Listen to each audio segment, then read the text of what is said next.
Welcome to the Managermattpodcast show. The show is designed to give you solutions to your day-to-day management and leadership problems. It's hosted by Matthew Haddock, a frontline manager and leader with over 25 years of experience. If you're ready, then let's get on with the show. Hi, and welcome to the Managermattpodcast show. Hope you're keeping safe and managing well. This show is aimed to give you actionable and practical advice that will improve your management skills and get the results you need. Can I ask you to please, if you haven't already, make sure you take the time to subscribe to the show so you never miss an episode. So without any more delay, let's get on with this week's show. So grounded optimism. We've all heard about this before, haven't we? About being grounded but being optimistic. What does it really mean? I mean, it's been said to me a few times that I'm too optimistic. I am an optimistic person by nature, but I've been accused of being too optimistic in life in general. I get thrown back at me that, I'm that optimistic that I'm naive, and I get taken for a ride and people take advantage of you. And when I reflect, yeah, they're right in some ways. There has been small times in my career where people have taken advantage of what I've been doing. I've had a agenda which didn't fit to me. They managed to twist the way I was thinking and make things that weren't there more of an issue than they were. I underestimated some people's ability to have some sort of depth of knowledge around being in a business. Their immaturity when it came to certain decisions or conversations, I underestimated.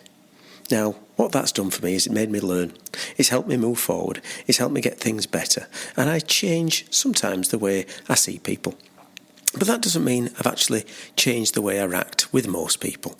I still believe people come to work to a good job. I believe people come to work in a team and want to be respected and not being fed a load of you-know-what through the management.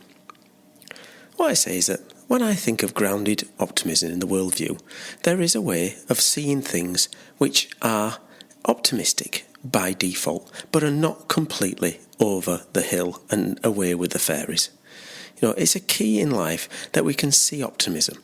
If we start from the fact that everything is wrong, then you go down the route of a self-fulfilling prophecy that everything becomes wrong. I think of everyone is out there is being open and honest with me, and I trust them until they do something that means I change my way of thinking. But on the reverse, don't worry, be happy, can be harmful. I know the world is not all rainbows and unicorns. As with everyone and everything, it's about balance. But let's think about grounded optimism as a concept. Where does it come from? Well, there's been a great deal of drive for positive psychology in the world, but the positive psychology will always say that it's not all about, don't worry, everything will be fine. These things in life will happen. There will be times when things do go wrong. Let's look at what happens around us. We know that although we are planning for the best outcome, sometimes stuff doesn't work exactly as we want it to happen. Sometimes you just know things are going to go wrong. And if you have a complete optimistic fact that you just think, oh, that's it, forget about it, everything will be all right, you're obviously not going to succeed as a manager and as a leader. So there's the idea of having optimism. Some people say it's an optimistic gene. Well, I don't know about the science behind that. That would mean that we were just born optimistic and for the rest of us life, we're just optimistic. That's obviously not really what happens. But you've got to start remembering that if you start thinking that everything will be okay, remember, everything will be okay if you do X, Y, and Z. So as a manager, you might be planning to be optimistic, but your grounding is the fact that you have a plan behind it to improve and push things forward. You want to be looking at what's in control, what can you do, so that optimism and that drive to have optimistic people around you who are resilient when it comes to problems are given the chance to succeed. That's around having a good plan in progress, setting good goals for people, being action-orientated about what the results they're bringing. Be realistic. You can't expect everyone to do everything, so have a realistic plan. And be mindful of the people around you might not quite see it the way you see it.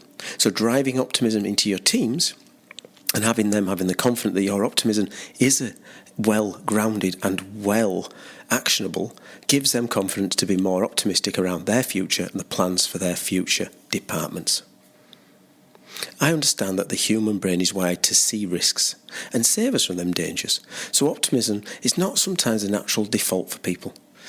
I feel that personally having that grounded balance and optimistic look at the world of leadership is realistic in the way I run my teams and when I run my life. And as with everything, as we said earlier, it's that balance between realistic and having life experience. Well, thanks for listening, and as always, I'm really keen to hear your thoughts on the show, both good, bad and indifference. So please give us your feedback as it's a gift to managermattpodcast@gmail.com. I'd love to engage on new topics and revisit some old ones. Well, that's it for Manager Matt this week. Thanks for listening. Goodbye. Thank you so much for listening to this Manager Matt podcast. We hope you found it interesting, helpful and actionable. One last thing, please leave a quick review on iTunes or with your podcast provider, as it helps to spread the word of Manager Matt. If you haven't already done so, please subscribe to the podcast, and if you did like anything in particular, send an email to managermattpodcast@gmail.com or visit managermatt.co.uk for more content. Feedback is a gift, so let's keep giving. See you next week.